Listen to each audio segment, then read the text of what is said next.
संभाजीनगर विभागातर्फे कृषी संस्कृती विद्या केंद्र बेंगलोर छत्रपती संभाजीनगर विभागातर्फे आपणा सर्वांचं आजच्या सत्संगामध्ये हार्दिक स्वागत।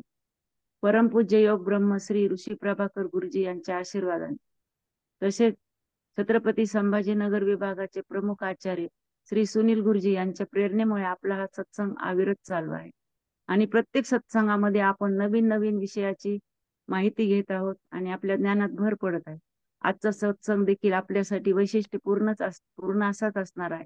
आजचा सत्संग आपल्यासाठी घेऊन आलेले आहेत डॉक्टर CS पाटील बिरादार।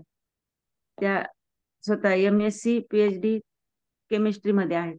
तसेच मुक्तानंद महाविद्यालय गंगापूर येथे त्या प्राचार्य आहेत। त्या SSY च्या टीचर आहेत। AMC BST त्यांनी केलेले आहे। तसेच त्या उत्तम संशोधक मार्गदर्शक आहेत।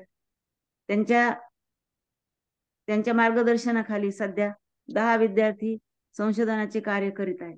तसेच 5 विद्यार्थ्यांना त्यांच्या मार्गदर्शनाने PhD मिळालेली आहे।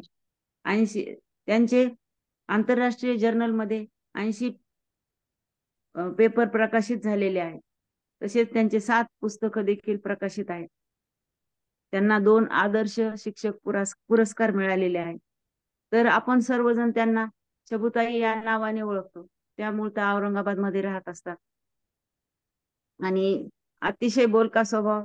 प्रत्येक सत्संगाला ते आवर्जून हजर असतात आणि आजचा आपल्यासाठी घेऊन आलेले आहेत तो आरोग्याची बाराखडी नेमकी काय आहे ते आपण त्यांच्याकडनं समजून घेणार आहोत। मी शबुताईंना अशी विनंती करते की त्यांनी आम्हाला पुढील मार्गदर्शन करावे। जय गुरुदेव। जय गुरुदेव। आवाज येतो? येतोय ना मग? जय गुरुदेव। उषा मानी माझी थोडक्यात ओळख आपल्या सर्वांना करून दिलेली आहे। आता ती ओळख खरी म्हणजे शैक्षणिक क्षेत्रातली ओळख आहे। पण आज रोजी आता ह्या मिनिटाला मी आपल्या समोर एक साधक म्हणूनच सत्संगाला उपस्थित आहे।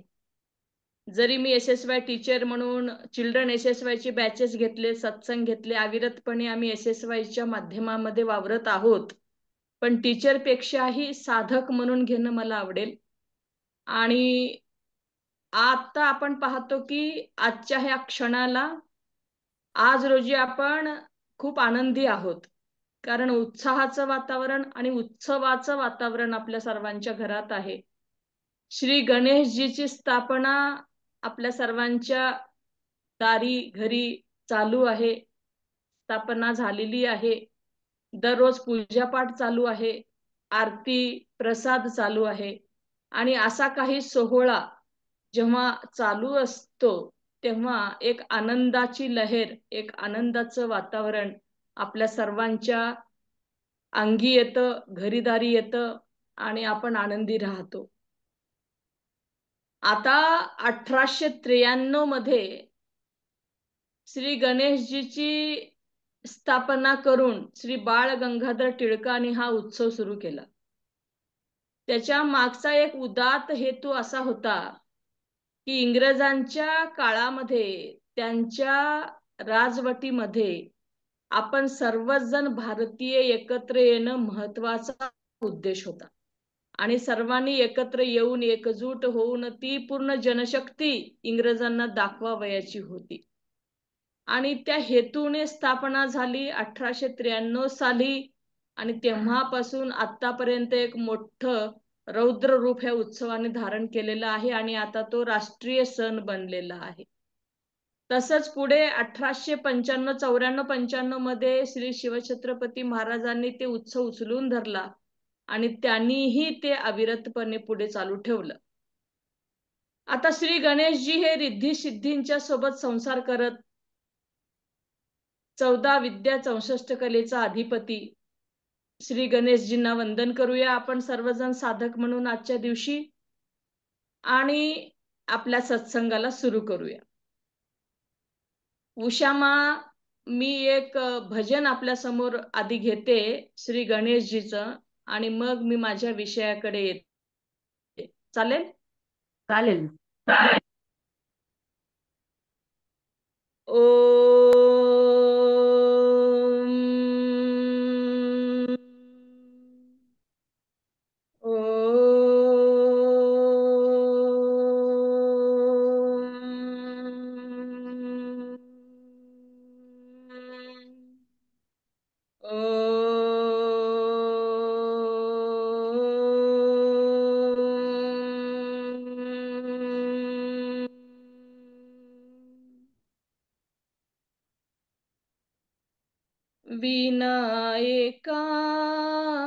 विनायका विश्वाधारा विनायका विनायका विनायका विश्वाधारा विनायका अनाथ रक्षक आनंददायक अनाथ रक्षक आनंददायक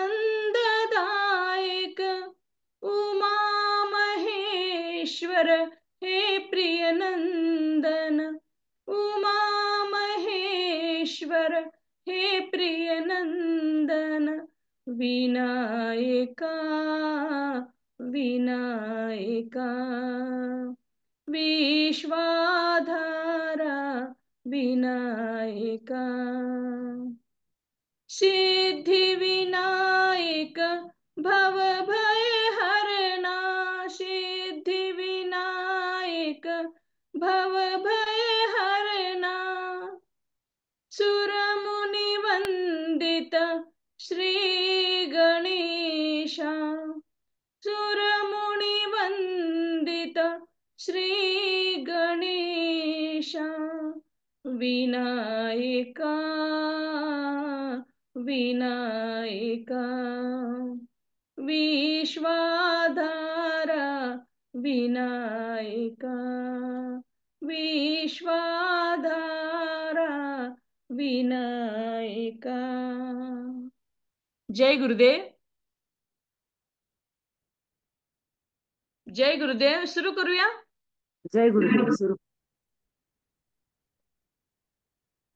सो आपल्याला एक आता लक्षात येईल की जेव्हा हे चालू असतं काय म्हणतात उत्सव तेव्हा आपण खूप आनंदी असतो आणि आपल्याला विदाउट एनी रिझन आनंदी राहता येतं हे लक्षात येतं बरं का.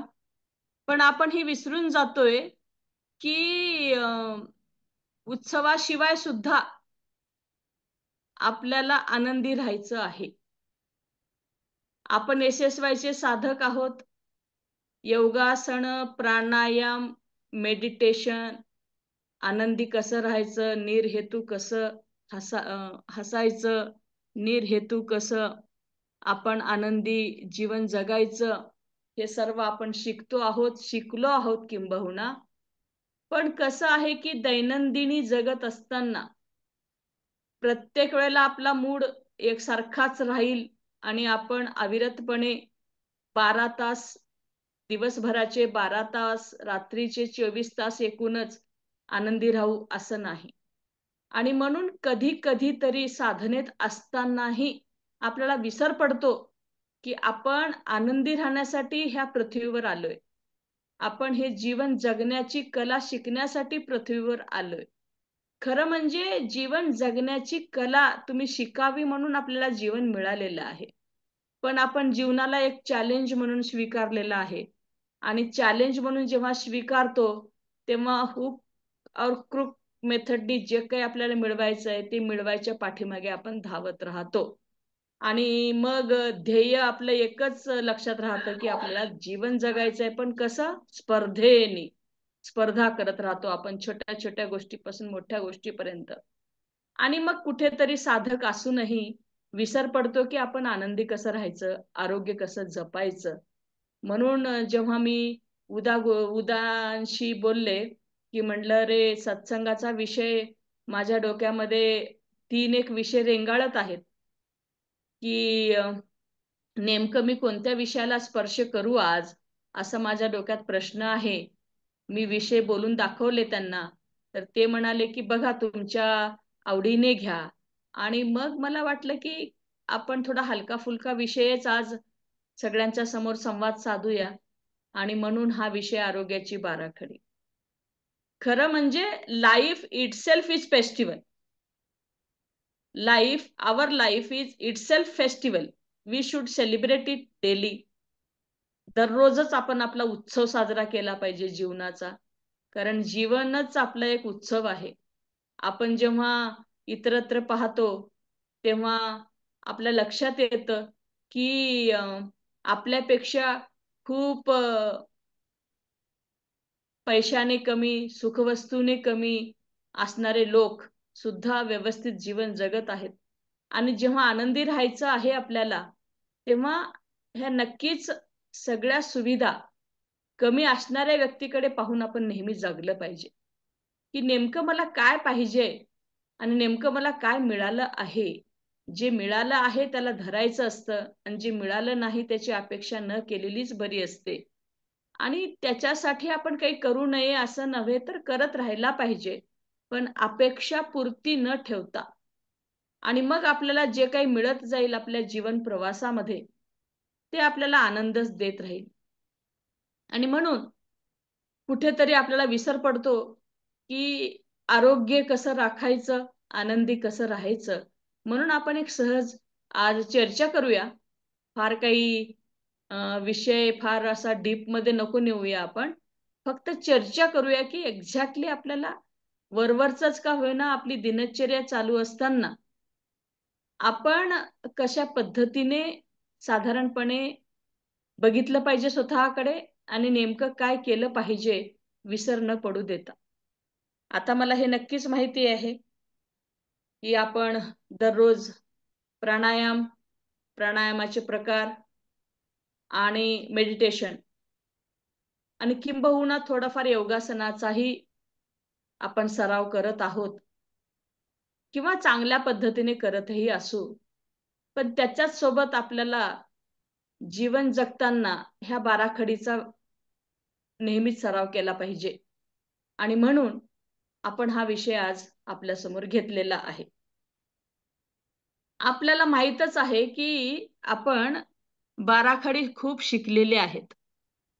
मराठीतली बाराखडी, इंग्लिशमधली बाराखडी, पाढे आपण शिकलेली आहेत आणि अकॅडमिक करिअर आपलं खूप स्ट्रॉंग आणि खूप स्टेटसचं झालेलं आहे. पण खूप छोट्या गोष्टी आहेत आरोग्याची बाराखडी जेव्हा आपण लक्षात घेतो तेव्हा. ए पासून झेड पर्यंत जेव्हा मोजू आपण A, B, C, D, E, F, G, H and on and on and on and go on doing it up to Z. Count it up to Z. Okay. तर मग सुरुवात करूया की ए फॉर ऍपल आपण शिकलो, right? A for apple, B for ball, C for cat, D for dog, E for elephant. Okay. F for fan, something like that. Go on uttering the words for that particular alphabet. पण आता आपल्या आरोग्यासाठी आपण त्याची थोडीशी वेगळं uttering करूया. उदाहरणार्थ A for anger. A for anger. So anger म्हणजे काय? राग येणे. राग येतोच, कारण सर्वच गोष्टी आपल्या आजूबाजूला आपल्या मनासारख्या घडत नाहीत. घडल्या तरी त्या तितक्या परफेक्ट घडलेल्या नसतात. आणि कुठेतरी आपल्याला वाटतं की नाही काहीतरी चुकतंय आणि आपल्याला राग येतो. आणि दुसरी गोष्ट, we are dependent upon somebody else. आपण स्वतःच सगळं करतो आणि स्वतःच्या हाताने केल्यानंतर ते परफेक्ट होणार असतं. पण ते शक्य नसतं. इतरांकडून करून घेणं सुद्धा गरजेचं असतं. आणि ते जेव्हा होतं तेव्हा आपल्याला मनासारखं झालं नाही याचा राग येतो. आणि मित्रांनो आणि मैत्रिणींनो, अँगर आपल्याला वाटतं की सहज आला आणि गेला. पण त्या मोमेंटला जेव्हा राग आला आणि थोड्या वेळाने आपण नॉर्मल होतो, पण तेवढ्या त्या मिनिटामध्ये डिपेंड अपॉन तुम्हाला किती राग आलाय. तेवढ्या त्या मिनिटामध्ये, तेवढ्या त्या हाल्फ एन अवर मध्ये, तेवढ्या त्या 1 तासाभरापर्यंत पुन्हा एखाद्याचा राग चालू शकतो. तर तेव्हा आपल्या पूर्ण रक्ताभिसरण क्रिया जी ठरलेली आहे, ती पूर्ण रक्ताभिसरण क्रिया वर खाली होते. आपण किती करतो कुणावर त्याच्यावरती ते डिपेंडंट असतं, की आपण तासाभरात नॉर्मल होऊ, अर्ध्या तासात नॉर्मल होऊ, 15 मिनिटात नॉर्मल होऊ. Depends upon that frequency, that particular speed, आणि आपण कुणावर रागाला आलो, ह्या सर्व गोष्टी मॅटर करतात. मग असं एक सिद्ध झालेलं आहे, असा एक पेपर पब्लिश्ड आहे की राग जेव्हा येतो आपल्याला, तेव्हा रक्ताभिसरण क्रिया ही उलट-सुलट होते, वर खाली होते, डिस्टर्ब होते. आणि तेवढंच नाही तर आपलं जे जठर आहे, त्याची जी रचना आपली नॅचरल आहे, नैसर्गिक जी दिलेली आहे आपल्याला, त्याची रचना सुद्धा बदलून जाते थोड्या वेळापूर्वी. ऍक्च्युअली असं आहे दिलेलं की 15% रक्त मेंदूला, 20% रक्त हृदयाला आणि उरलेले 65% रक्त शरीराच्या इतर अवयवाला पुरवलं जातं नैसर्गिक प्रक्रियेमध्ये, नॉर्मल वे मध्ये. पण जेव्हा आपण ह्या फेज मध्ये येतो, रागाच्या फेज मध्ये येतो, तेव्हा रक्तभिसरण क्रिया ही डिस्टर्ब होते आणि मग रक्ताची जास्त डिमांड वाढते आणि अशा अवस्थेमध्ये मेंदू हृदयाकडून आणि हृदय शरीराच्या इतर अवयवाकडून रक्त पुरवठा मागत राहतो, घेत राहतो. आणि मग आपल्याला लक्षात येतं की आपल्याला घशाला कोरड पडलेली आहे, हातपाय लटलट कापत आहेत आणि कुठेतरी व्हायब्रेशनल थरकाप सुरू झालेला आहे शरीरामध्ये. मग आजूबाजूचे आपले आप्त इष्ट असतील, घरातले मेंबर्स असतील, ते म्हणतात की बसा बसा, पाणी घ्या, पाणी घ्या वगैरे. That way we control with they try to control that particular person to bring him or her to normal condition. मग हे जेव्हा होतं, तेव्हा ज्याच्यावर आपण रागे भरतो त्याच्यावरती परिणाम झाला तर ठीक आहे, पण समोरच्या व्यक्तीवर जास्त परिणाम होत नाही. मॅक्झिमम परिणाम जो रागावतो, जो बोलतो, जो पूर्ण इंद्रियाचा उपयोग करतो, त्याच्यावर होत असतो. आपण SSY मध्ये सुद्धा ह्या गोष्टी शिकलेल्या आहेत. नवीन काही ज्ञान मी सांगत नाही, मी फक्त रिव्हिजन देते आपल्याला. आणि म्हणून कुठेतरी A फॉर अँगर, A फॉर ऍपल तर आहेतच, टेक्स्ट मध्ये प्रिंट आहे ते, पण हे A फॉर अँगल आपण SSY ची बाराखडी म्हणूया हवं तर याला. तर हे कुठेतरी आपण टाळलं पाहिजे, स्वतःला आवरलं पाहिजे, सावरलं पाहिजे आणि वेळेवर आपण भानावर आलं पाहिजे की नो, ही सिच्युएशन आपल्या वेगळ्या पद्धतीने हँडल करूया. आणि हे तेव्हाच शक्य आहे जेव्हा आपण ह्या ज्ञानामध्ये राहू, ह्या साधनेमध्ये राहू. आपण सिद्ध समाधी योगाच्या साधनेत जर राहू, तर आपल्याला लगेच नेक्स्ट मोमेंटला कसं सावरायचं याचं भान येतं. आणि म्हणून फक्त करून एकदा थांबण्यापेक्षा ह्या ज्ञानात राहणं गरजेचं आहे. मला वाटतं हे A फॉर अँगर आपण नक्कीच स्वीकारूया आणि अजूनच कधी विसर पडला असेल तर पुन्हा आपण त्या स्मरणात ठेवूया. पुढे जेव्हा जाऊ आपण B for bottle. B for ball printed आहे, B फॉर बॉटल. आता B फॉर बॉटल म्हणजे नेमकं काय की आता बॉटल संस्कृती सुरू झाली आहे. तुम्ही कुठेही केव्हाही बघा, घराच्या बाहेर पडलो आपण की बॉटल संस्कृती सुरू होते. पाणी बॉटल मधून, दूध बॉटल मधून, ज्युसेस बॉटल मधून, कोल्ड ड्रिंक्स बॉटल मधून, सर्व काही जे काही पाहिजे, गाडी थांबवायची, दुकान उघडलेलं असतं, विकत घ्यायचं, गाडीत टाकायचे आणि बॉटल मधून पित राहायचं. सो बॉटल संस्कृती कुठेतरी खूप रूट्स त्याचे डीप जाऊ पाहतायत. तर कुठेतरी आपण ह्या गोष्टीकडे पण लक्ष घालणं गरजेचं आहे. थोडक्यात काय तर चला खेड्याकडे, असंच आपल्याला म्हणावं लागेल महात्मा गांधींजींसारखं. आधीचे लोक काय करायचे की बैलगाडी जुपायचे आणि बैलगाडीमध्ये एक पाण्याची पिशवी छान मस्त तयार केलेली किंवा सुराई, त्याच्यावरून एक कपडा किंवा पोत्याचं छोटस तुकड्याची पिशवी करून त्या पिशवीमध्ये ते छोटस माठ किंवा छोटस एक भांड त्याच्यात ठेवलं जायचं, थंड राहावं म्हणून वरून त्यात पाणी शिंपडलं जायचं वगैरे. तर हे पाणी पिण्याच्या पद्धती होत्या आधीच्या काळात. आपण ते विसरून गेलो, आधुनिकीकडे वळलो आणि ऍडव्हान्समेंट एवढी झाली आपल्या लाईफस्टाईल मध्ये की आपण आता इझी लाईफस्टाईल, म्हणजे कम्फर्टेबल जे आहे, सहज, आपल्याला सहज पाहिजे सगळं, कुठेही फार त्याच्यासाठी वेगळी तडजोड करायची गरज पडू नये. आणि म्हणून ह्या संस्कृतीकडे आपण सहजच वळलोय, फार काही कष्ट करावे लागले नाहीत त्याला, सहजच वळलोय. Not only we, all the peoples around us, all over the world मी म्हणते. हरकत नाही, आता हे तर काय आपण इरॅडिकेट करू शकत नाही, आपल्या आपल्या स्तरावर मिनिमाइज करू शकतो.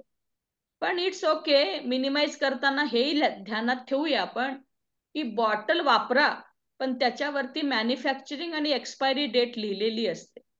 तर त्या डेटच्या नंतरही आपण त्या बॉटल्समध्ये पाणी भरून घरी अनेक दिवस वापरतो. हे कुठेतरी आपण टाळलं पाहिजे.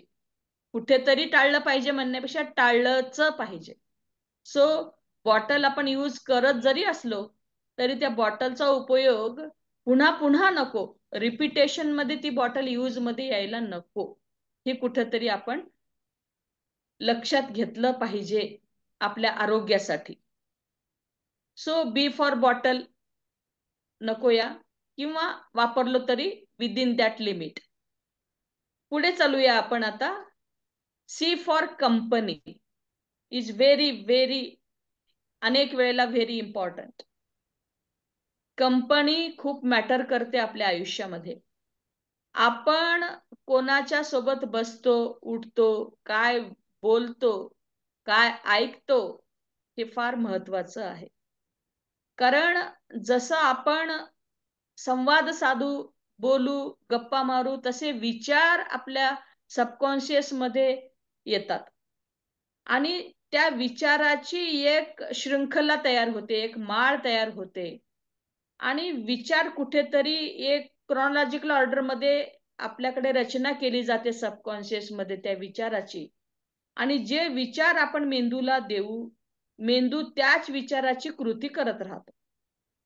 आणि मग कृती कोणती घडेल त्या विचारातून depends upon which type of the thoughts resided in your brain. आणि म्हणून चांगलेच विचार आपण आणायला पाहिजेत. पॉझिटिव्ह थिंकिंग आपण नेहमी नेहमी सत्संगातून ऐकलेलं आहे, SSYचं ब्रीदच आहे की थिंक पॉझिटिव्ह. आणि हे कुठेतरी होताना दिसत नाही, आपण दिनचर्येमध्ये हे आणतच नाही आहोत असं लक्षात येतं. आधी काय येतं तर निगेटिव्ह थॉट्स, आधी काय येतं तर थोडेसे वाईट विचारच येतात. आणि मग त्याला जर आपण डायव्हर्ट करू नाही शकलो वेळेवर, मग ते विचार दृढ होतात आणि तशीच कृती घडते, कार्य संपन्न होतं. आणि मग पुढे आपल्याला माहीतच आहे की माणसाची हळूहळू ओळख बनते त्या विचारातून. म्हणून विचार फार महत्वाचे आहेत आणि विचार चांगले यावेत म्हणूनच आपण सत्संग केला पाहिजे. कारण सत्संगामध्ये आपल्या विचाराला विचार देणारे, समविचारी, सेम थॉट्स आणि कुठेतरी एक वेवलेंथ अशी जुळते की त्यातून आपण डिस्कशन चांगलंच करतो आणि चांगलीच कृती होते आणि चांगलंच कार्य होतं. म्हणून सत्संगी बनलं पाहिजे, कंपनी चांगली ठेवली पाहिजे. जुन्या काळामध्ये म्हणायचे बघा की संगत गुण की सोबत गुण, कुठल्या मुलाची तू संगत धरलास माहित नाही, स्मोकिंग करतो, ड्रिंकिंग करतो, तंबाखू खातो, गुटखा खातो, वेळेवर घरी येत नाही, वेळेवर झोपत नाही, वेळेवर उठत नाही, काही पण खातो वगैरे, असे आपल्याला रागे भरायचे. अर्थातच खूप चांगल्या गोष्टी होत्या त्या. आधीच्या काळी जरी लोक सत्संगी फार नव्हते, जरी ते आपापल्या रुटीन दिनचर्येमध्ये असायचे, पण सत्संगी बाय बर्थ होते ते. म्हणजे बर्थ पासून त्यांच्या कामामध्ये तल्लीन होऊन 100% देऊन काम करणं, रात्री भजन करणं, कीर्तन करणं, सो एक लाईफस्टाईल त्यांची ठरलेली होती. सो त्याला आपण सत्संगच म्हणू शकतो कदाचित. तर असे विचार आपले पूर्वज, आपले आई वडील आपल्याला देत आलेले आहेत की विचार चांगले करा, कंपनी चांगली ठेवा, चांगल्यांच्या संगतीमध्ये बसा, साधू मुनींच्या संगतीत बसा, नाम जप करा, भजन कीर्तन करा, असं सांगितलं जायचं. त्याच्या मागे उद्देश हाच होता की कंपनी जी आहे त्याचे विपरीत परिणाम आपल्या पूर्ण जीवनशैलीवर होतात. आणि म्हणून जर चांगले मित्र मिळाले तर खूप नशीबवान, खूपच नशीबवान. नाही कदाचित कंपनी आपली चांगली मिळू शकली तर पुस्तकांसोबत मैत्री करा. So one good book is equivalent to 100 normal friends. Okay. So पुस्तकं वाचली पाहिजेत आणि पुस्तकाच्या वाचनातून एक प्रगल्भता आपल्या विचारांना येते आणि विचारही आपले प्रगल्भ होतात आणि सुदृढ होतात आणि हेल्दी विचार येतात. आणि मग हेल्दी विचार यायला लागले की आपल्याकडून अजिबात कदापि चांगले वाईट काम होत नाही. So sound mind in sound body किंवा हेल्थ इज वेल्थ. आता आरोग्याची बाराखडी शिकताना आपल्या ह्या आरोग्याच्या बाराखडी विषयामध्ये फार महत्वाचा हा अल्फाबेट आहे, सी फॉर कंपनी. सो चांगल्या कंपनीमध्ये आपण नशिबाने आहोतच, यशस्वी मध्ये आहोत आणि चांगल्या गोष्टी आपण करत आहोत. फार चांगल्या जरी नाही करू शकलो तर आपल्या दिनचर्येपुरती चांगली गोष्ट आपण करतो. आपली दिनचर्या नक्कीच इतरांपेक्षा खूप चांगली आहे, खूप सुरळीत आहे, खूप हेल्दी आणि वेल्दी आहे आणि we are thinking positively whenever and wherever possible. So C for company हा एक अल्फाबेट आपण बघितलेला आहे. आता डी फॉर डाएट यावर तर आपण नकोच बोलूया, कारण आपण मास्टर आहोत ह्याच्यामध्ये. आपल्याला आपल्या श्री सुनीलजींनी, परमप्रिय परब्रह्म श्री ऋषी प्रभाकर गुरुजींनी यशस्वीच्या माध्यमातून रॉ फूडचे महत्व, आपला आहार कसा असला पाहिजे, चौरस आहार कसा घ्यावा, किती प्रमाणात घ्यावा आणि आहाराची जोड आपल्या आरोग्याला कशी द्यावी, हे खूप अतिशय, खूप शब्द सुद्धा कमी पडेल, अतिशय शास्त्रीय दृष्ट्या मी तर अनेक ज्ञान घेत आहे, पण यशस्वीला तोडच नाहीये. डाएटच्या बाबतीत असेल, परमार्थच्या बाबतीत असेल, एकूण लेक्चर्स जे घेतात आपल्या क्लासमध्ये त्याच्याबद्दल असेल, एकूणच टोटल नॉलेज ऑफ यशस्वी is nothing but our life. आणि ते जर आपण अंगीकारू शकलो 100%, नक्कीच काहीतरी आपलं जीवन सत्कारणी लागेल असं मला राहून राहून वाटलेलं आहे आणि आपल्याला सर्वांना तो अनुभव पण आलेला आहे. सो डाएट बद्दल आपल्याला सर्वांना कल्पनाच आहे, फार मी त्याच्यात जात नाही, पण एवढंच सांगेल की जोड कशी असली पाहिजे बघा. 20% औषधं लागली पाहिजेत आपल्याला. समजा आता लागतातच ना, औषधाविना जीवन असेल तर very very good, I salute that person. पण समजा जर औषधं घेण्याची वेळ आलीच तर 20% औषधं आपण घेतली पाहिजेत आणि 40+40 आहार आणि आपला व्यायाम ठेवला पाहिजे. म्हणजे आहाराचा जोड जर आपण व्यायामासोबत दिलं 40+20 तर नक्कीच आपलं आयुष्य चांगलं होईल. सो डाएट बघत असताना, डाएटवर बोलत असताना आपण ह्या गोष्टी लक्षात घेतल्या पाहिजेत. चौरस आहार घेतला पाहिजे. कडू, गोड, आंबट, तिखट सर्व गोष्टी समप्रमाणामध्ये, सगळ्या ज्युसेस चांगल्या समप्रमाणामध्ये आपल्या पोटात गेले पाहिजेत. सो डाएट सुद्धा आपण नीट करत आहोत, ही यशस्वीची देण आहे आणि आपल्या जीवनशैलीमध्ये ती आता आपण आणलेली आहे. So D for diet. E for exercise, enthusiasm, दोन्हीही शब्दावर आपण भर देऊया. ई फॉर एक्सरसाइज, तर तुम्ही म्हणाल की मा आम्ही तर एक्सरसाइज करतोच, प्राणायाम करतो, मेडिटेशन करतो आणि योगासन करतो, पण योगासन म्हणजे एक्सरसाइज नव्हे, एक्सरसाइज म्हणजे योगासन नव्हे. These two terminologies are very very different from one another. व्यायाम व्यायाम आहे आणि आसन आसन आहे आणि योगासनामध्ये आपण आसन करतो. सो आहे काय फरक? खूप छोटा डिफरन्स आहे बघा. आसन करत असताना अंतिम स्थितीला आपण स्थिर होतो, म्हणजे स्थिरता आली पाहिजे अंतिम स्थितीला. पूरक, कुंभक, रेचक, शून्य गुरुजी सांगत असतात, आपण शिकलेलो आहे की श्वास पूर्ण घ्या, हळूहळू घ्या, थोडा वेळ थांबा, सोडा आणि शून्यात या. सो आसनामध्ये, प्राणायामामध्ये, योगासनामध्ये आपण अंतिम स्थितीला स्थिरतेमध्ये येतो आणि एक्सरसाइज मध्ये, जिम मध्ये, एरोबिक्स मध्ये, टोनिंग एक्सरसाइज मध्ये किंवा इतर आणखीन जे आपण एक्सरसाइजेसचे प्रकार आता खूप वाढलेले आहेत, किंबहुना तसे सेंटर्स निघालेले आहेत, तिथे मात्र अंतिम स्थितीला स्पीड वाढलेली असते, आपली श्वासाची गती वाढलेली असते. सो हा मेजर डिफरन्स आहे एक्सरसाइज मध्ये आणि आसनांमध्ये.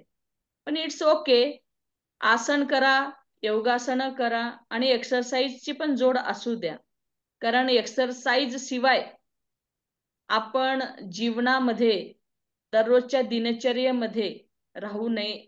महात्मा गांधी म्हणायचे की ज्या दिवशी मी चालत नाही, ज्या दिवशी मी व्यायाम करत नाही, त्या दिवशी जे अन्न घेतो ते म्हणजे माझ्यासाठी पाप आहे. म्हणजे एक वेळा जेवण सुद्धा एक्सरसाइज शिवाय घेणं हे पाप समजायचे ते. म्हणजे जर शरीराला तुम्ही त्या मोटिवेशन मध्ये आणलंच नाही तर आहार कसं घेणार. सो शरीराला सुद्धा व्यायामाची, आसनाची आणि एक्सरसाइजची जोड आहे, तरच आपण आपल्या जठराग्नीला ऍक्टिव्हेट करू शकतो. आणि जो आहार आपण घेऊ, अर्थातच आता आपण आधी पाहिलं डाएट बद्दल, तो आहार आपल्या समोर आहे आणि आपला जठराग्नी आता छान प्रज्वलित झालेला आहे आणि आपण एक्सरसाइज करून आलेलो आहे. सो फ्रेश मूड मध्ये आपण जे काही खाऊ 32 वेळा चावून, जे रस आपण पोटात घालू, ते नक्कीच त्याचं रूपांतर चांगल्या रक्त मध्ये होईल, रक्तभिसरण क्रिया चांगली होईल आणि एकूणच आपलं आरोग्य day by day by day by व्यवस्थित व्हायला मदत होईल. सो एक्सरसाइज सुद्धा आपण ठेवलं पाहिजे. आणि एक्सरसाइज, आसन, प्राणायाम, मेडिटेशन याची जोड जर आपल्या जीवनामध्ये दररोजच्या असेल तर आपण एन्थुजियास्टिक राहतो, म्हणजे उत्साही राहतो. बघा, ऑलवेज ऑलवेज निर्हेतू हसणं, म्हणजे शब्दाला हसणं, वाक्याला हसणं, बोलताना हसणं, हसत बोलणं, खेळीमेळीच्या वातावरणामध्ये पूर्ण दिवस पार पाडणं. So that is because of enthusiasm. So enthusiasm is up to a very very infinite extent ज्यांच्यामध्ये असतं, तो व्यक्ती, ती व्यक्ती हसत असते दिवसभर आणि त्यांच्या सहवासामध्ये येणाऱ्या व्यक्तीला सुद्धा हसत ठेवते आणि आनंदी ठेवते. आणि अशा व्यक्तींजवळ आपल्याला जावंसं वाटतं, बोलावंसं वाटतं, भेटावंसं वाटतं. आणि अशा व्यक्ती एकूण खूप जमल्या तर बघा कसं उत्सवाचं वातावरण तयार होईल तिथे, उत्साहाचं आणि उत्सवाचं वातावरण तयार होईल. आणि असं वातावरण तयार झाल्यानंतर आपल्या मोबाईलला जसं चार्ज करावं लागतं, सो आपलं शरीर रूपी मोबाईल चार्ज होऊन जातं एकदम.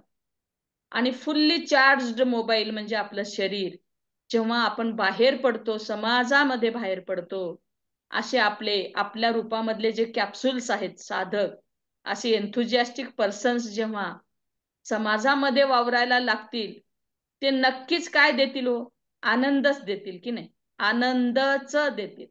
आणि जेव्हा आनंदाला आनंद जोडत जाईल तेव्हा समाजामध्ये सुद्धा याची पेरणी होईल.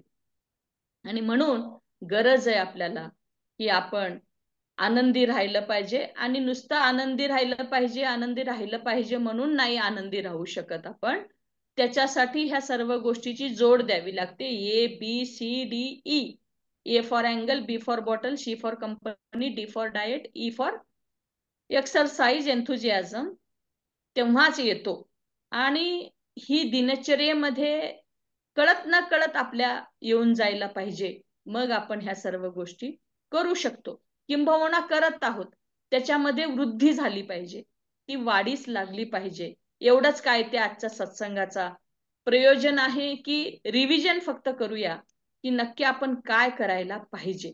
एन्थुजियास्टिक राहायचं म्हणजे कसं राहायचं, उत्साही राहायचं. उत्साही कसं राहायचं, छोट्या छोट्या गोष्टीमध्ये उत्साही राहा ना.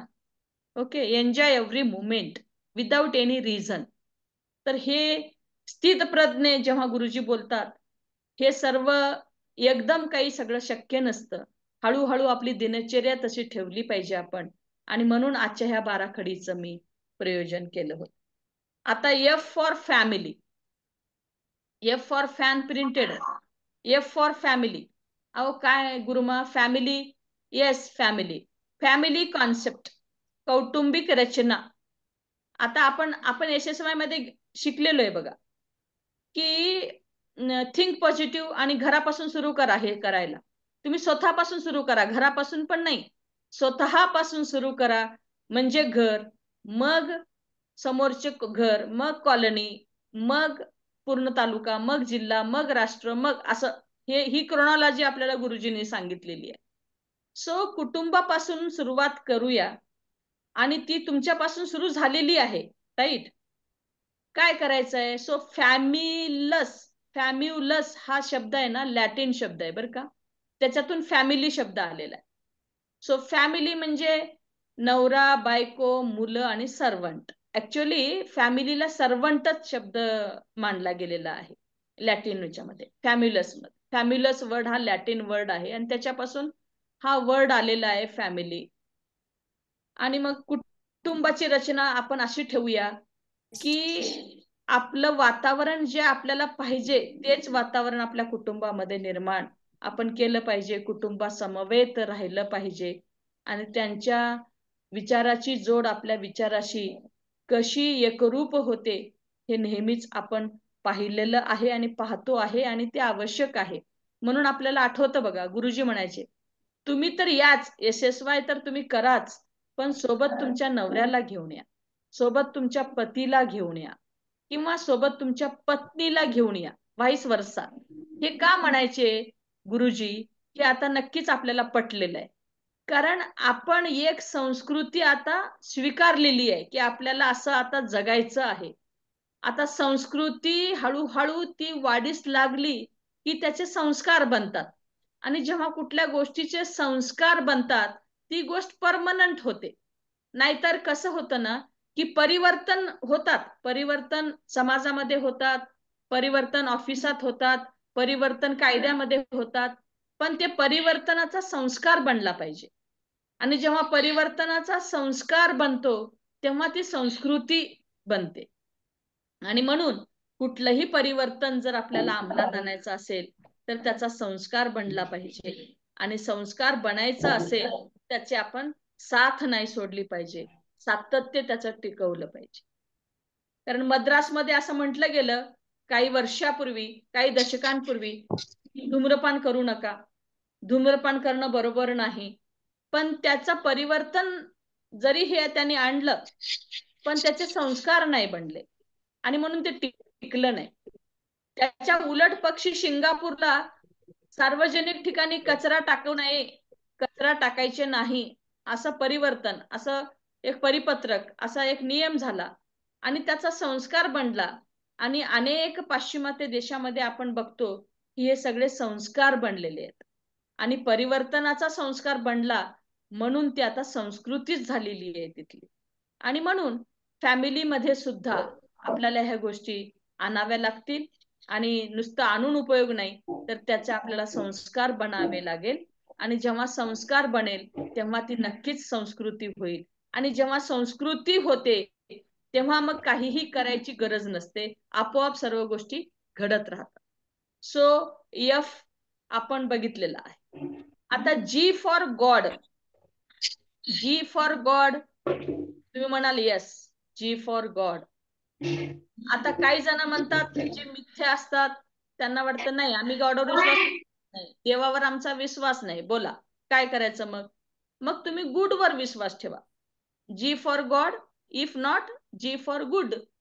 गॉडवर विश्वास नाही, इट्स ओके. काही जण कर्मावर विश्वास ठेवतात, देव नाहीच आहे असं काही जणांचं म्हणणं आहे. इट्स ओके, त्यात आपल्याला शिरायचं नाही.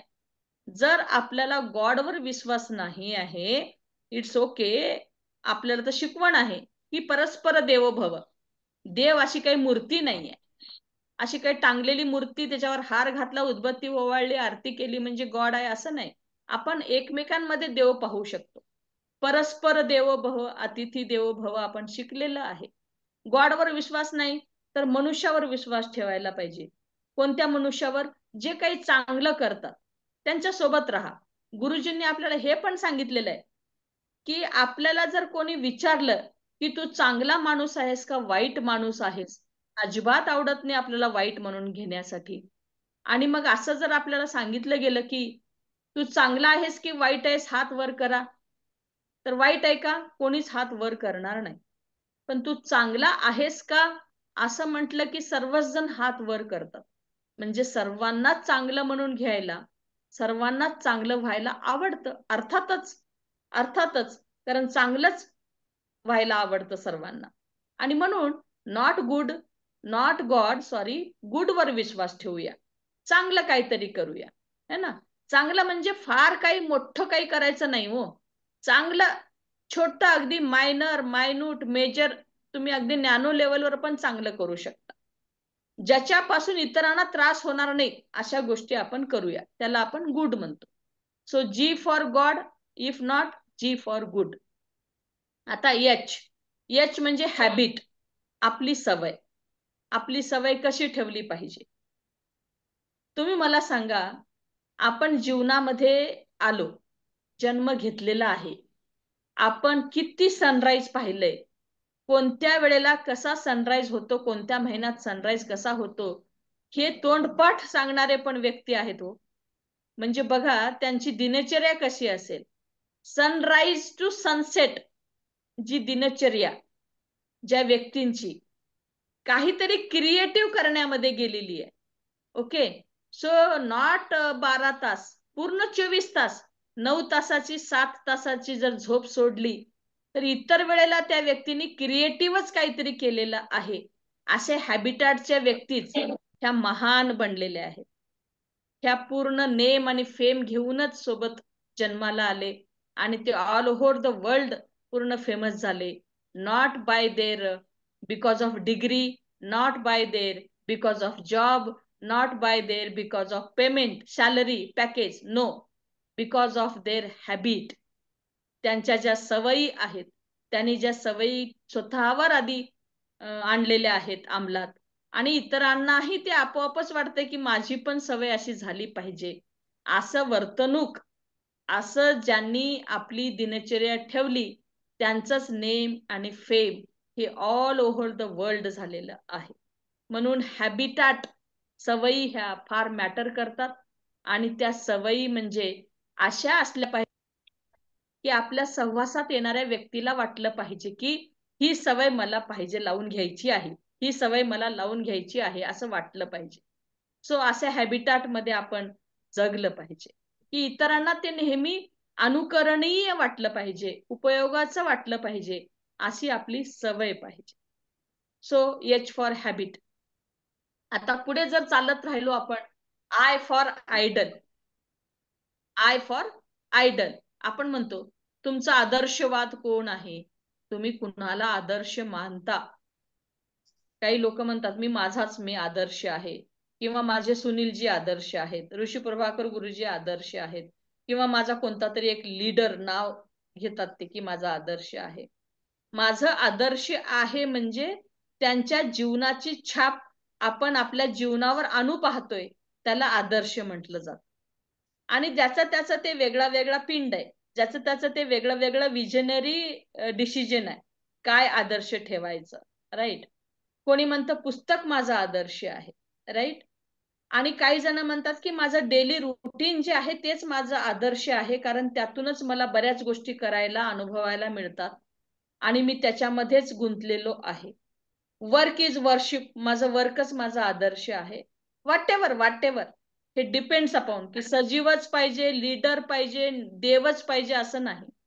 That depends upon your individual thoughts, your individual thinkings. पण आयडल पाहिजे बर का, आयडल पाहिजे. आयडल शिवाय आपण जगू नये. जगत असाल तर आजच ठरवून घ्या की मला एक आयडल बनवायचं आहे, एक माझ्या जीवनामध्ये मला आदर्श बनवायचं आहे. हे आत्ता गाठ बांधून ठेवा. आणि असेल आदर्श तुम्ही ठरवलेला तर त्यांना भेटा, त्यांच्या जवळ बसा, त्यांचे सगळे सवयी अंगीकारा आणि मधून मधून ह्या गोष्टी तुम्ही त्यांच्यासोबत राहून करा. आणि नसेल करा, पुस्तक आदर्श फॉर एक्झाम्पल तुम्ही मांडलेला असेल तर दररोज दिवसातले 2 तास पुस्तक वाचलंच पाहिजे. जर सुटलं असेल तर ते आजपासून आपण करावं, कारण आयडल असणं जीवनामध्ये फार गरजेचं आहे. भक्तीचं ठिकाण कुठेतरी असलं पाहिजे. जसं की सुदामा, सुदामा काही रोज श्रीकृष्णाला भेटत होता का? नाही. लहानपणी एकेकाळी ते एकत्र राहिले, पण 24 तास सुदामा श्रीकृष्णासोबत होताच का? नाही. पण सुदामा श्रीकृष्णासोबत विचाराने होता, मनाने होता, बुद्धीने होता, शरीराने होता, पूर्ण काया वाचा मनसा सगळ्या वतीनं तो श्रीकृष्णांच्या जवळ होता. आणि म्हणून श्रीकृष्ण स्वतः त्यांना भेटले. This is the miracle of that particular means what we call it as a दिनचर्या तुम्ही कशी ठेवता, कोणत्या स्मरणात राहता, तुम्ही कसं त्याच्या विचारामध्ये राहता, किंवा एका व्यक्तीला तुम्ही भेटलंच पाहिजे बॉडीली इन पर्सन गरज नाही, न भेटता सुद्धा तुम्ही विचाराने एवढ्या जवळ असता त्या व्यक्तीच्या की तुमचे विचार इथे आले की ते विचार वायरलेस कम्युनिकेशनवर आपण विश्वास ठेवलेला आहे आणि ते ठेवतोच आणि ते आहे. ते विचार त्या आदर्श व्यक्तीच्या डोक्यातही तेव्हाच उपजत असतात किंवा किंबहुना उपजलेले असतात. आणि म्हणून आदर्शवाद असा असावा की गुरु शिष्य, शिष्य गुरु हे एक प्रतिबिंब होऊन जायला पाहिजे. आणि असं म्हटलं जातं की गुरुनी शिष्याला खूप द्यावं, बर का. गुरुनी शिष्याला खूप द्यावं, सगळं काही द्यावं. आणि आपली गुरु परंपरा, गुरु शिष्य परंपरा, गुरुकुल परंपरा आपल्या भारताची खूप चांगली आहे. नशिबाने आपण खूप नशिबवान आहोत की भारतामध्ये जन्माला आलो. गुरु शिष्य परंपरा अतिशय आदर्श आहे आपली भारताची.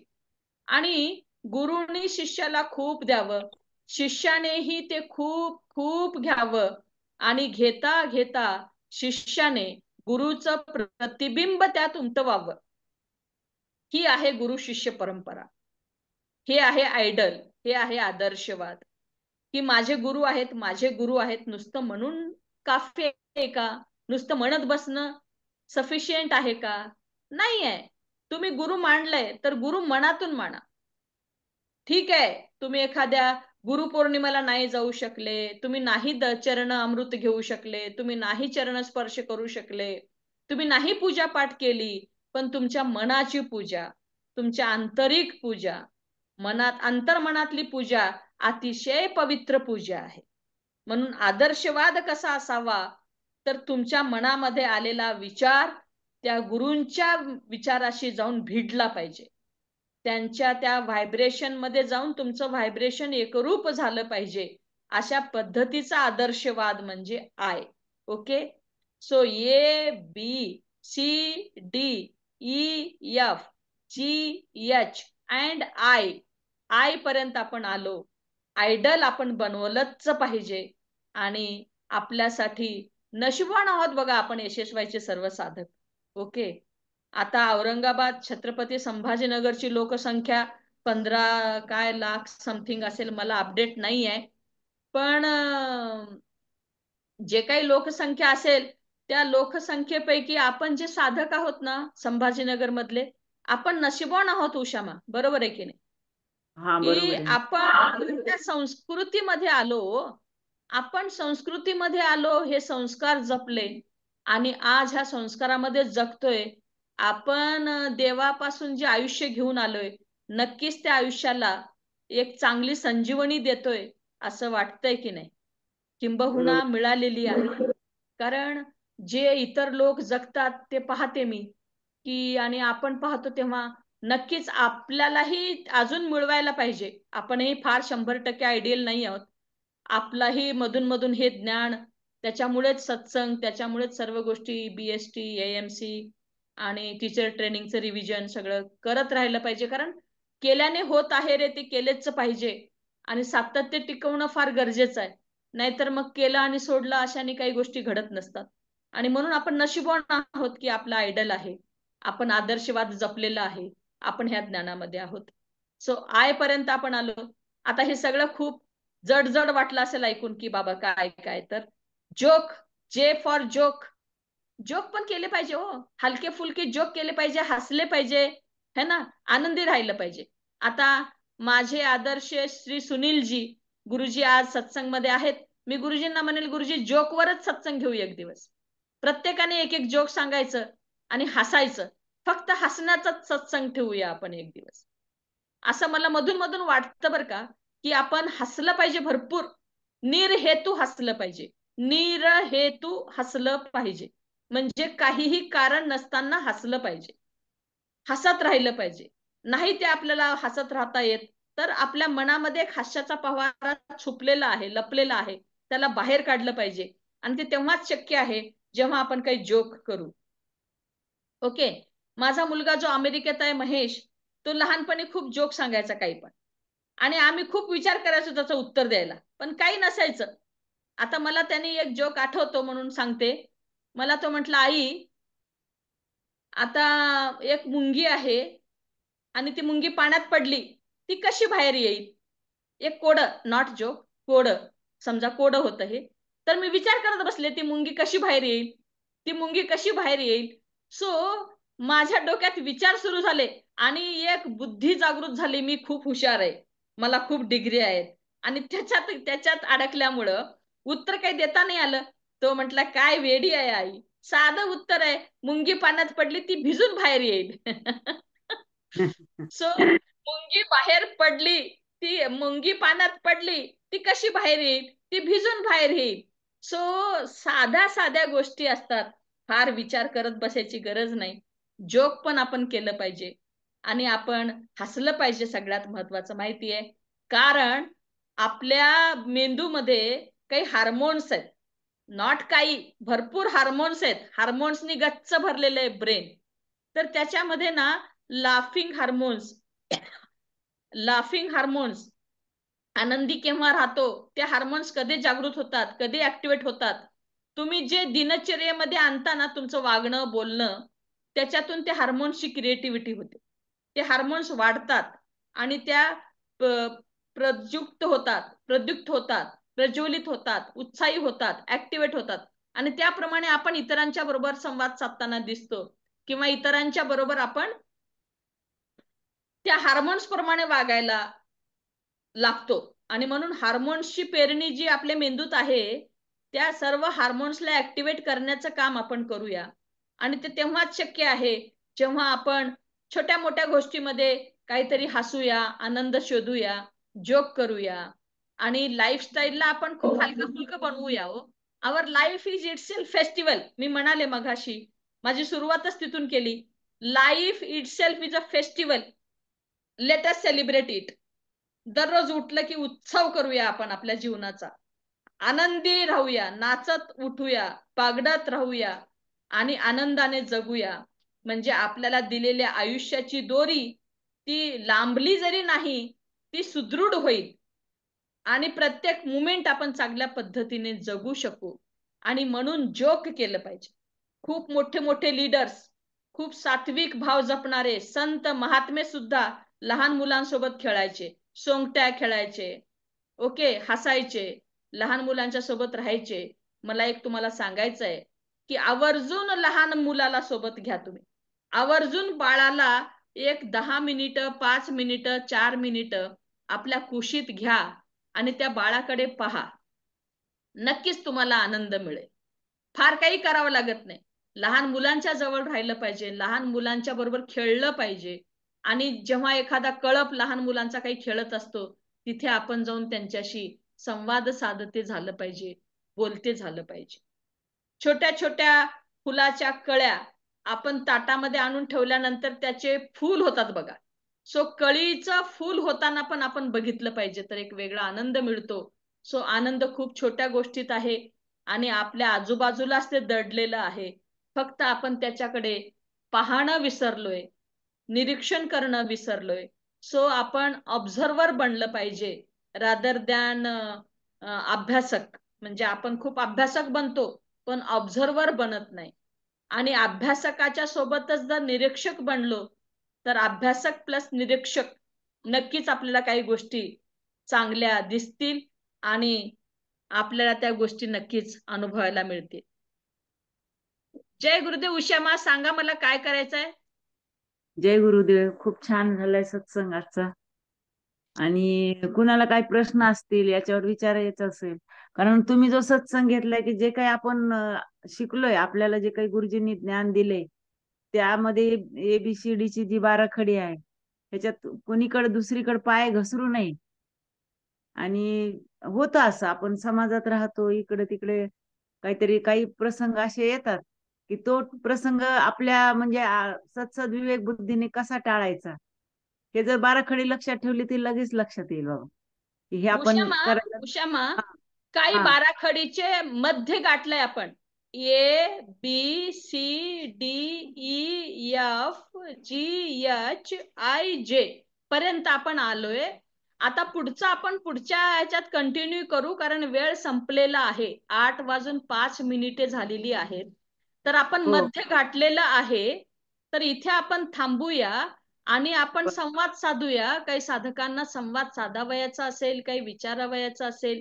आणि नक्कीच मला वाटतं कुठेतरी रिव्हिजन झालं या गोष्टीचं. फार नवीन बरोबर. नॉलेज जरी मी दिलं नाही, नवीन काही असेल, काही थोडंफार माहितीतलं पण आहे, कारण आपण SSY चे साधक आहोत.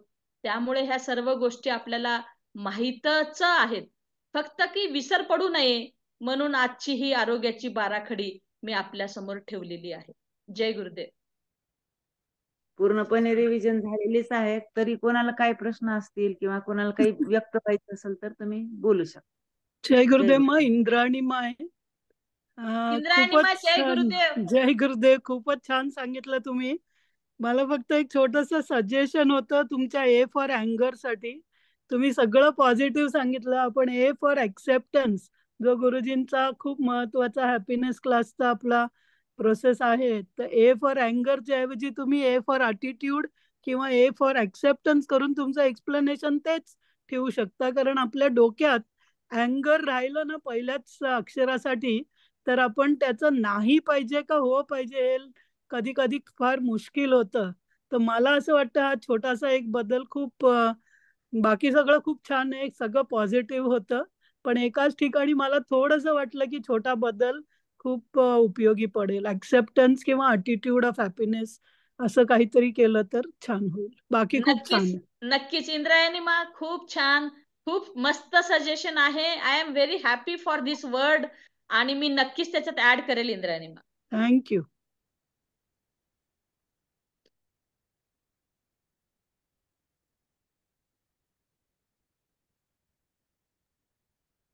जय गुरुदेव. जय गुरुदेव.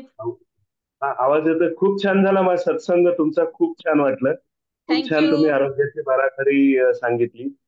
एक थोडस मागच्याही वीक मध्ये मी बोलणार होतो गणपती बद्दल जे तुम्ही बोललात, आणि मागच्या वेळेसही सौरभजी बोलले की गणपती हे टिळकांनी चालू केलेला उत्सव आहे.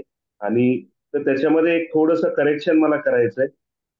1892 मध्ये श्रीमंत भाऊसाहेब रंगारी नावाचे गृहस्थ होते. ते राजवैद्य होते, म्हणजे माझं आणि त्यांचं कनेक्शन, ते एक डॉक्टर होते. आणि डॉक्टर असणाऱ्या या व्यक्तीनं ते क्रांतिकारकांना मदत करायचे.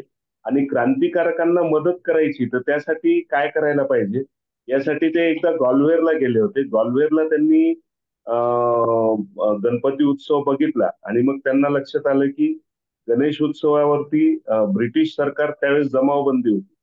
तर ब्रिटिश सरकार जमावबंदी नाही टाकणार, त्या उद्देशानं त्यांनी 1892 म्हणजे टिळकांच्या अगोदर 1 वर्ष अगोदर त्यांनी गणपती बसवला. आणि या पुण्यामध्ये आजही तो गणपती आहे. कागदाच्या लगदा आणि भुसा यापासून बनवलेला तेव्हाचा गणपती आजतागायत तिथे शनिवार वाड्याच्या मागच्या साईडला तो श्रीमंत भाऊसाहेब रंगारी वाडा आहे, तिथे तो गणपती आहे. आजपर्यंत त्यांनी कधीही गुलाल उधळलेला नाहीये. आजपर्यंत 1960 पर्यंत पुण्याचं गणपतीचं नियोजन ते करायचे. आणि आता रिसेंटली वेगवेगळे उपक्रम दरवर्षी करतात. यावर्षी आम्ही एक उपक्रम चालू केलेला आहे, म्हणजे माझं आणि त्यांचं कनेक्ट, दुसरं कनेक्ट त्या ठिकाणी लागतं. गणपती हे प्रत्यारोपणाचं उदाहरण आहे. म्हणजे प्रत्यारोपण शास्त्राचं पहिलं मूर्तिमंत उदाहरण म्हणजे गणेशजी. आणि त्यामुळे आम्ही अवयवदानाच्या क्षेत्रामध्ये जेव्हा काम करतो तेव्हा गणपतीचं उदाहरण समोर ठेवतो. तर ह्या श्रीमंत भाऊसाहेब रंगारी गणपती जो आहे त्यांच्यासोबत आमची दोस्त मुंबई नावाची संस्था आहे. आम्ही दोघांनी मिळून पुण्यामध्ये NTORC प्रमोशन, म्हणजे वेगवेगळ्या हॉस्पिटलला नॉन ट्रान्सप्लांट ऑर्गन रिट्रीव्हल सेंटर तिथं ट्रान्सप्लांट प्रत्यारोपण शस्त्रक्रिया होणार नाही, परंतु तिथं जर एखादा मेंदूमृत पेशंट असेल तर तो अवयवदाता कसा बनेल आणि त्याला कशा पद्धतीनं त्याचे अवयव प्राप्त करून घेता येतील. तर याच्यासाठी आम्ही एक आगळावेगळा असा पहिल्यांदा महाराष्ट्रातला एक कार्यक्रम तिथं चालू केलेला आहे. तर असे ह्या दोन गोष्टी असणारा तो गणपती गणेश मंडळ हे खरोखर सर्वांसाठी आदर्श आहे. मला वाटतं सर्वांनी भेटायला पाहिजे त्या गणपतीला जाऊन, आणि तो आदर्श आजच्या खऱ्या अर्थानं खरं तर आज सर्वांनी घ्यायला पाहिजे बाकी गणेश मंडळांनी. कारण गणपती उत्सवाचं स्वरूप जे आहे, मागच्या वेळेसही एका साधकांनी सांगितलं की थोडस बिभत्सतेकडं रूप जात आहे. आपण बघतो की म्हणजे कर्णकर्कश आवाज, डीजे वगैरे हे चालू असतात. तर हे कुठेतरी बदलायला पाहिजे आणि एक अवेअरनेस यायला पाहिजे की हा उत्सव एका स्वातंत्र्यवीरानं चालू केलेला आहे, एका वैद्यानं चालू केलेलं आहे, आणि त्यामुळे त्याचं स्वरूप जे आहे ते चांगलं व्हायला पाहिजे. जय गुरुदेव. येस येस कैलासजी, खूप चांगलं सांगितलं तुम्ही. खूप चांगली माहिती दिली, किंबहुना हे माहित नव्हतं. बरोबर आहे. त्यामुळेच मी म्हटलं की मागच्या वेळेस तर सांगणार होतो, पण म्हटलं यावेळेस ऍटलिस्ट आपल्या साधकांना तरी हे माहिती असतं. नक्कीच जय गुरुदेव. नक्कीच. आणि असं जर सुरू झालं तर खरोखरच उत्सव चांगला चांगला सुरू होईल. आता खूप कसं खूप झालंय की चांगलं. प्रत्येक गणेश मंडळाची कॉम्पिटिशन सुरू झाली आपापसामध्ये. अगदी बरोबर आहे. येस, आणि सण सण सुद्धा कॉम्पिटिशन नाही, म्हणून राजकीय सुरू रूप झाले तो. आलेलं आहे. आता सणांचा कॉन्सेप्टच बदललाय. आता बरोबर. माझ्या माहेरी शाडू आणायचे बाबा, आणि छोट्या पाटावर गणपती बनवायचे. गणपतीच्या हातातल्या बांगड्या, गणपतीचं बिंदी, गणपतीचं नाक सोंड आणि वरचं ते मुकुट असं पाटावर बनवून तो गणपती बसवला जायचा. आणि फक्त त्या शाडूच्या गणपतीला लाल कुंकाचा टिळा आणि हळदीचा टिळा लागला की इतकी सुंदर मूर्ती दिसायची ती. आणि फक्त एक तेलाचा दिवा त्या देवळीमध्ये त्या कोपऱ्यामध्ये असायचा. आणि एखादा हार घातला तर घातला, नाही तर 2 फुलं वाहून पूजा केली जायची. इतकं सिंपल गणेशजी बसून आरती केली जायची मनोभावे. आणि सर्वच जण बाल गोपाळ 15-20 जण आरतीला असायचे. आणि प्रसाद कधी खडीसाखरेचा, कधी पेंड खजुराचा, कधी गुळाचा, कधी असं असायचं. खूप छान. पण एकत्र येणं हा त्याच्या मागचा उद्देश आहे खरं म्हणजे. बरोबर. खूप छान जय सांगितलं. गुरुदेव. जय गुरुदेव. जय गुरुदेव.